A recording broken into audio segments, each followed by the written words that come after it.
Welcome back to the Journey Coaching Podcast. I'm Adam, and I'm here with Abigail and Tyler, and today we're going to be doing the first edition of a new series called Rest Stop. We can have experiences where we feel like we are on top of the highest mountain, or we could have days where we feel like we are at the deepest, darkest valleys, and anywhere in between. But along the journey, it is important to have people to help you through and to have people to talk with to be able to get through those struggles and to celebrate the triumphs. And that's what this rest stop here is all about. So without any further ado, let's get right into it. Your life, your journey starts now. We have a new segment we're introducing here into the Journey Coaching Podcast. It's really the end goal of what we want to build using the Journey resources that are available.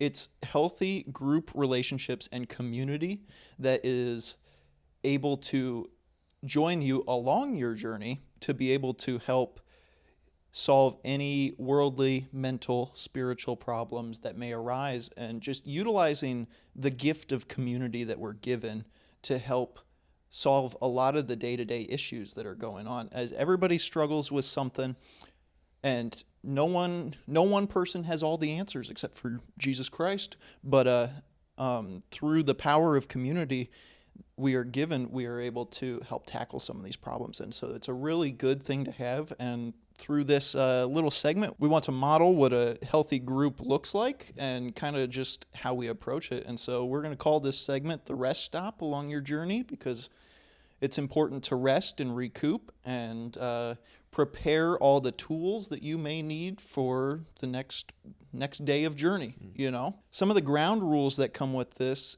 because it's a very vulnerable thing to be able to do, right? To be courageous enough to share what's on your heart, what's on your mind.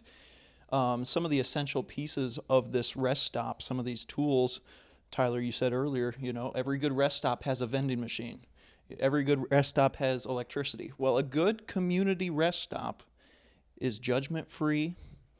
It is free of hierarchy, where somebody is an appointed leader and there's people that are, at the bottom. Everybody's on the same table here. There's no experiences or trauma that are more important, less important, more impactful, less impactful. And so that's a big piece. And it takes open honesty and just an acceptance and a true selfless care for the people around you to be able to accomplish this. And that's a tough thing to do. And so the Journey resources available at journeycoaching.org are a great place to build the fundamentals of relationships that allow you to get into this sense of community, right? And we say all the time to grab a book, grab a friend, and go work on the different sessions that are available, because they help you to identify who you are and what you can do to help others. And that's very important. And so in this rest stop, this new segment, sorry for the long intro, but our goal here is to just, we're gonna go through life together here as a journey group. How can we help each other use our strengths to help amend some of the weaknesses or some of the trials and difficulties that are going through each and every one of our seasons? But let's start it off with just, kind of what is something that you guys are going through at this point in time that that you could use an external vantage point on, where we can help lean into that. And so I'll open it up to whatever. Yeah, so probably just my current struggle would be, one of them anyways, would be just wrestling with, having a friend who has a cancer diagnosis heading into presumably a few months long time in which he'll be going through radiation and chemotherapy, potentially surgery, and just trying to figure out what is the best way to support them them being his family, because obviously he would say, and I would say first and foremost would be to pray. And of course we are praying for them and continue to. But just from a more practical standpoint, wanting to both look for opportunities to serve and care for their family while also not trying to be overbearing or get in the way. And, our families are not that close. Him and I have become friends in the last year or so, but like our families don't know each other that well. Our wives don't know each other. And so, it's just an interesting road to walk of like, oh, I want to support you. I also don't want to get in your way or B assume, that I have position in your life to like help you in ways that maybe would be only appropriate for someone who has a longer history. It was a couple of years ago I had a similar situation where someone who was really close to my family also had a diagnosis, and you want to be there for them as much as possible. That's the key. But as they're processing the fact that they have this disease that is that is very scary. Yeah. In that processing time, are they like, okay, at the point of acceptance of like, okay, I can use this help and not feel weak because of it. Yeah. Right. And that was one of the things too, where I would have put myself as close as possible, if it would allow me to. And I'm sure you feel the same way of like, well, if you need me every day, I'm going to be there every day. Exactly. But if that's not what you want, so trying to gauge that and get to help as much as their comfort level suggests, that's a tough thing. Are they willing to ask? Is it of their personality to ask? Right. Because there's a lot of people they may need help, but they won't ask. Yeah, that's true. So I'm sure I fall into that category at times, like, going through something or even whether it's big or small, I do struggle to ask for help. And again, it's like, maybe it's a pride thing. I mean, to some degree, it certainly is a pride thing. Yeah. Just in the sense of like, I want to be perceived well by others. Like I sometimes put too much stock in whether or not other people think I'm competent or successful. Right. And so then I just won't ask for help because I'm like, I have to be able to do this on my own so that people are impressed by me. And that can be harmful on the day to day. It can be certainly even more harmful in times of like acute stress where it's like, hey, it really would be good if you were to ask for some help right now, Yeah. And so that's an interesting conversation in and of itself. How do I ask for help? How do I be okay receiving help? I think I've gotten better at it over the years. Yeah. I've had some faithful people in my life who have told me that were on teams that I led that said, hey, you need to delegate better because you're not utilizing us the way that we could be utilized, and you're putting too much on yourself. Yeah. And it's not going to like contribute to the success of our team if you don't delegate. If you don't give away some of that pressure. And so that has been helpful, having people that were willing to be honest and say like, hey, you need to delegate. You need to ask for help when you need help. Yeah, it really depends on just getting to know the person and what their personality is like and what they actually need. Yeah. Well, and the positive is that this friend is situated in life in such a way that he has a ton of different support networks. Or not different, but the support network that he has is just massive. And so it's like, I don't think that he will be left wanting for any kind of support that he could desire, which is That's good. Which is, really good. So, so it'll be what it will be, but it's kind of, I guess that's it for me. Yeah. And then, we're moving. I'm actually not that stressed out about the move. I have so many people that are willing to like come help move that I'm almost like, I want to make sure that I ask the appropriate number, because I know if I just put out a big blanket ask, I'm going to have so many people show up, which is so great. Like to have that many people who would be willing to come help you do something boring like move. However, I don't want them to show up and then just like feel like, oh, I just wasted a trip over here because I'm standing around not doing anything, or I Yeah. could have been doing something else with this time. So Everyone gets one box. yeah, right, You know. exactly. Have you figured out what you're gonna do with your life in the next year after you graduate? That's the worst question ever. Why would you ask me that? I know, but I figured it would be like It's a good prompting applicable. question. Yeah, right. It's a good prompting question right there. Yeah, Oh my goodness, Yeah. that was the worst question because I don't know. because it's Because no one knows. Yeah, Well, actually, I do know, and I guess it just wasn't like the answer that I was expecting my life to go on. Sure. So kind of getting comfortable with that because, like, I just realized I don't want to go to college full time, and yeah, it's a whole thing. Well, originally, like, I had wanted to. This is kind of like the way that lined up over the past like probably decade or so.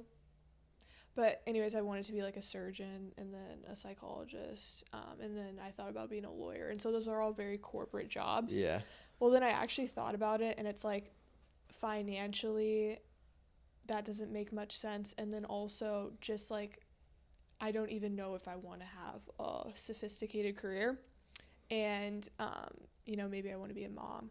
And so kind of seeing how that plays out was something I've been thinking about.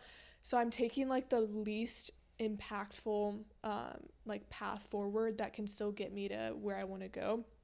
So I just decided to go to community college and then save up money, go on missions trips and whatnot, still continue my education some way, but in a way that's financially viable. yeah, And that's one of those things where it's like going from really just wanting one sort of lifestyle to kind of shifting to another. It's a lot. yeah. So it can be kind of stressful, but I know it's going to work out. So that's how I'm viewing it. Yeah. It's a weird thing because a lot of you hear all the young kids are like, oh, I want to be a firefighter, I want to be this and this and this, and I think it's part of the way that these careers are portrayed to people at a young age, where it's like, yeah, you want to. Here's all the beautiful things about being this, this, and this, and then you don't realize the full story. And once you realize the full story, then you realize you're able to, as you grow, you're able to discern whether or not it's for you. Yeah. Well, I think because I'm homeschooled, so this kind of plays into it.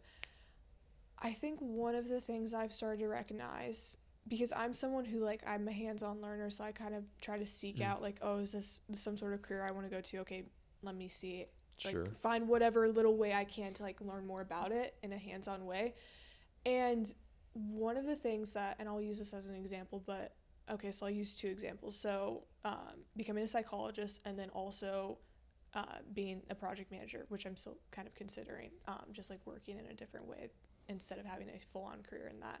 But anyway, so first with becoming a psychologist, so when you actually think about it, you're spending a lot of money on a degree that might not pay back very well, or most likely it's not going to pay back very well. Yeah. The stress for the job is going to be a lot because you're carrying on the burdens of other people. So is your personality capable to set that in the file, go home, and then have a nice meal with your family? Okay, so then you have to think about that in that practical sense. And the more I learned about it, like, I would have been a Christian counselor because that aligns with my values, but if I hadn't, there would have been a lot of cognitive dissonance where it's like there's a lot of things I would have wanted to said that wouldn't have been appropriate in that under, like, the psychological board, I'm assuming. I haven't delved deep into exactly what they think about every little topic, but when you think in a practical sense about the career that you're going into, like, you really have to go deep into who do you want to be in your life. And so I'd say that's one of the things that I was kind of when I thought about a career, I didn't think about what I want to do. I thought about who I want to be. Yeah, that what really hit home to me was how deep you are going in exploring this stuff before you have committed to, like, a degree program or right. stuff like that. That's something that not a lot of people do. And when you were talking about the psychology side of it, what hit home to me is how taxing it would be is an important thing, especially, what does the 5 to 9 look like before the 9 to 5? Right. And are you able to turn your turn the situation that's going on in your 9 to 5? There's a lot of there's a lot of stuff out there. Yeah. If you're really digging deep and doing your job, you're gonna hit some big stories, some trauma, all that kind of stuff. And just thinking about it, I was kind of thinking of like, would this apply to me? Like, hey, just kind of going through that thought exercise that you were bringing up, and I'm like, I don't think I could take home some of that baggage, so to speak, and be able to put that on a shelf, because I think I'm the type of person that wouldn't rest until there's like a plan of action, or like a path forward. Because you're like a problem solver. That is that is a lot of my mindset. Yeah. So So those are one of those things, and also like one of the reasons why I'm kind of okay with putting like being a psychologist on the shelf is because ultimately what I really desire, and the reason why that I was interested in that, is I just like getting to know people. So that same spirit of just, I guess, adventure into someone else's life through researching into, how they function as a human and, their brain and whatnot. You can still do that, and you don't have to be a psychologist. You don't need the piece of paper to be able to do that. Yeah. No, that makes a lot of sense. And, there's a lot of career fields out there that are like that, where you can obtain these skills and still apply them to your everyday job. You don't need the degree for it. Yeah. And what I find interesting, and this might be a topic for another day, is just that whole college degree process of like it seems like once you get a degree, it then matters much less what it is versus the fact that you did get it. Yeah. And that's something that, it not for everything. Like you can't take your ag science degree and go be a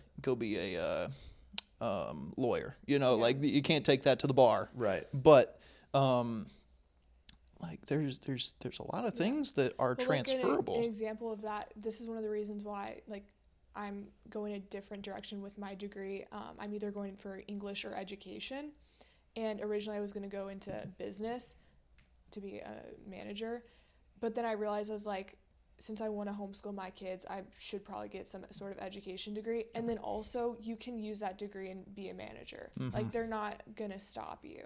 You can also get like project management certificates. Like you can get a certificate for like so many different things. Yeah. You can get creative. And really the certificate it's in those cases, it is less about the paper and more about the practical knowledge that you got. Because like when you do a certificate program, you're just taking classes in that area. You don't have to take the other stuff.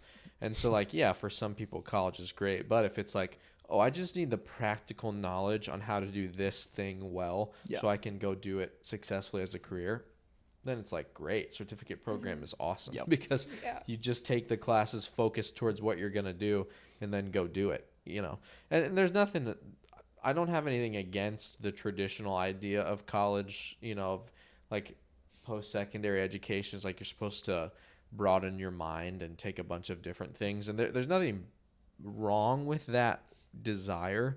The problem is now to do that, you're going to go like $40,000 in debt or something, maybe not that much for some, but it's like that is not even an unrealistic number for a lot of people in terms of student loan debt. And so it's like, I mean, when we have all of the world's knowledge available at our fingertips, I mean, obviously it's a little different when you're in a classroom setting, but you can even find places to take very unique classes for free or for very cheap that would achieve a similar purpose if your desire in your education wasn't just practical knowledge, but was like, oh, I want to grow in my critical thinking skills. It's like, well, there's so much stuff out there to do that. You could take classes online for free, some of them through colleges that are on things like the classics, classic literature. It's like you would achieve the same thing that you were going to do for significantly cheaper. So I hope over time we, as like societally, get past the everyone has to go to college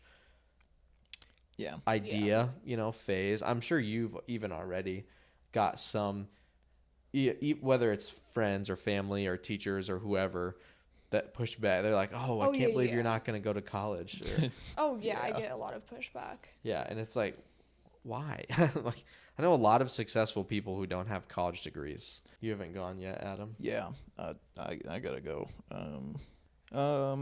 I think there's more depth behind this one than like the topic portrays. Yeah. Baseball has always been like the love of my life, Yeah. and something that I have wanted to not only enjoy for the long run, but also be successful in the sense of pushing myself to be as good as I can be. And with that, I have experienced a lot of situations where I've had doors open, doors close, and so the navigating process of where do I actually want to go with this is something that has been kind of nagging at me. And it's like, because it does take up a lot of my time. It's something I'm very passionate about. So when I do it, time flies, you Yeah, know, like right. it's really good. And it's something I've had skills with. But my journey through, wow, it's the Journey Coaching Podcast. Yeah. So I'm talking about my journey. Look at you. My journey through baseball was anything but traditional. Yeah. And so I'm struggling with the viability of these doors being opened if Yeah. that's going to happen. Right. Because last summer I started facing college level players as somebody that didn't play past freshman baseball. Yeah. Like I left baseball temporarily for reasons outside of baseball. It wasn't because I didn't like baseball. It was Right. just circumstances outside of it. And Right. that's not essential, but it does leave this feeling of like, well, you never went through high school, you never went through college. Like teammates, people are going to look at you and they're going to be like, this guy has no experience. Yeah. Right. You know? And so how does that impact the doors that may be open? It's like a fish swimming upstream, you know, because Yeah. my life circumstance put myself in a hole and I just don't know exactly, you know, the skill, like just looking at, if you didn't know my background, Yeah. there's people that come up to me all the time and they're like, I can't believe you didn't play here and here Yeah. Sure. because of where you're at right now. And I'm like, well, yeah, but what stock do you take in Yeah. Right. in the fact that I didn't? Does that close doors? Does that open doors? And so that's where I'm mentally struggling. And I don't want to put my stock, like I don't want to put my heart into it Oh, if why it's not, not? because I don't like if those doors aren't going to open. Yeah. And so that's the struggle I Well, have. some But of it's them a already risk. have. It's worth the reward. Yeah. Some of them have opened already, though. The reason I bring it up is because I feel like it's cracked open. I Yeah. don't know. I feel like it's cracked open because I went from playing in that men's league team to being backwards recruited to play against college players. You know, so it's weird. And then he's like, well, if you're shoving, I know this guy. Shoving is pitching well. Sorry, Yeah, no, gotta that's get okay. the slang yeah, out I of did my. not understand Yeah, that. so Yeah. if I'm pitching well, he's like, well, then I have to put you in contact with this dude, who are in that independent league. Yeah. You right. know, and it's like, okay, Wait, so I have a question. So Yeah. so as these doors kind of crack open, like, do you think you're gonna go for it? I would love nothing more than to do that. Yeah. Right. What's stopping you? Just there's a lot of doubt and fear, not only in my own story and Yeah. Sure. and lack of experience, but like I'm 23. What's the if the next level is this much of a time commitment? Yeah. Is that going to take away from other career opportunities? And it's just trying to be obedient to what my plan and purpose is. That's what I'm worried about. Yeah. Is like, Should I do this Yeah. or should I not? because it would be so much travel, like, you know, and it's like, yeah, you have some ability here. Right. Are you going to be able to balance life with that? Yeah. And I don't know if Well, that it means sounds like God gave you a talent. you would hope so, you know, like, Yeah. and then the other aspect of that is like, is like, it's a little bit of regret of like, oh, maybe I shouldn't have, but maybe different doors wouldn't have opened. Yeah. You know, right. and so Yeah. that's where I'm struggling of like, I just want to do the right thing, and I want to push myself with the right mindset. You Yeah, know, right. you said on a couple episodes ago, it's like, you don't want to be the 25-year-old that's still trying to go pro shooting hoops in their backyard. Yeah, It's like, right. yeah, because it is really unrealistic. Yeah, You right. know, I mean, I think it's worth asking the question, what's the worst thing that could happen if you try it and it doesn't work out? And realistically, whatever your brain thinks is the worst possible scenario, it probably won't ever be that bad. Yeah. And whatever your brain thinks is the best possible scenario probably won't ever be that good. Now, that's not to say that it won't be, but it's like, in reality, we tend to we can really well envision the extremes. Yeah. We struggle to think, okay, what is the middle? And understand that really outcomes will probably be more concentrated towards the middle Right. than either extreme. Now, that's not to say that you couldn't have a good period of time where things go far better than you thought they could. Right. But generally, it's never going to be worse than you think it could Yeah. be. So, well, and that's where, to answer your question, it's like the worst thing is where my mind goes isn't baseball related at all. Yeah. It's just almost that, and to put it in nerds terms, the opportunity cost. Yeah. Which is the cost of right. what you're missing out on. Right. To go as far as to say, the best possible outcome, well, yeah, it would be really cool to get back to get past to that pro level. It'd be Yeah. like that'd be, that's a kid's dream. But Right. realistically, what would be a good outcome, and trying to put a little reality on it, would just be being to a point where I could be proud of how far I can take it, Yeah. Right. especially given the hurdles that I had in front of me. Yeah. Right. Just being proud of the process, which is a big thing, because people are already, and I am too. People are already shocked by the level of performance I'm at without a high school coach, without a throwing program, Yeah, without right. it's very much.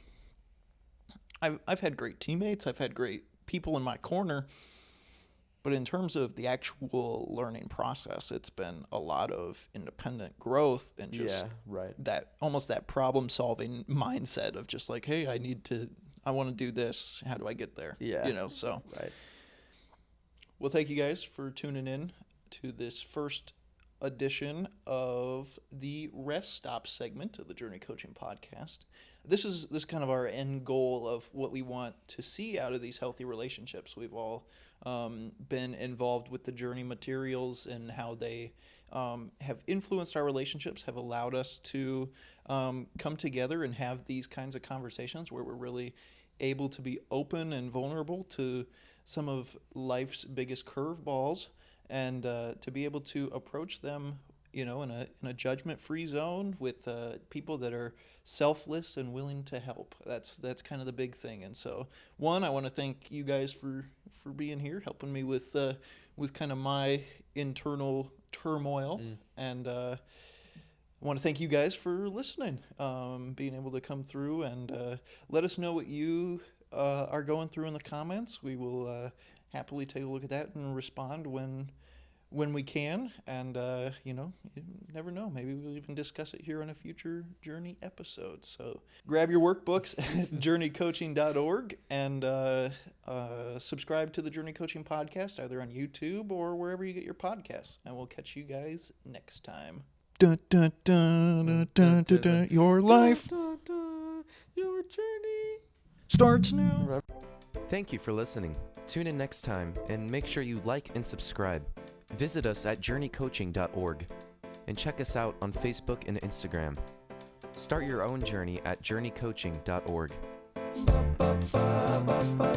Your life, your journey starts now.